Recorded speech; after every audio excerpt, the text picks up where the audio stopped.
Il avait le pouvoir, l'argent et un lien direct avec le président. Mais aujourd'hui, Balthazar Ngonga est en prison. Et ce n'est pas à cause des vidéos qui ont choqué le pays, mais pour quelque chose de bien plus grave. Reste jusqu'à la fin, car la vérité derrière cette condamnation va te surprendre.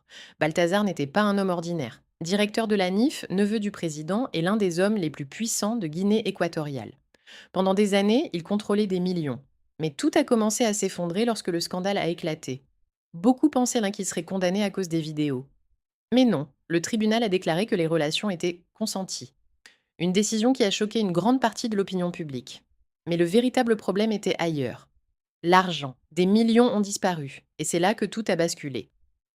Une enquête a été ouverte, les comptes ont été analysés et le résultat était clair. Un énorme trou dans les finances publiques. L'homme qui contrôlait l'argent de l'État s'est retrouvé accusé de détournement de fonds publics. En août 2025, le verdict est tombé. 8 ans de prison, plus de 125 millions de francs CFA d'amende. Et le plus choquant, il a été pratiquement abandonné par l'élite qui le protégeait autrefois.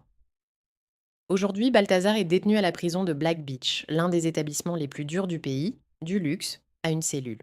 Du pouvoir absolu à l'isolement. Une chute que personne n'avait imaginée. Cette affaire prouve une chose. Le pouvoir peut disparaître du jour au lendemain. Maintenant, dis-moi, 8 ans est-ce suffisant ou la justice aurait dû aller plus loin? Commente et abonne-toi pour plus d'histoires comme celle-ci.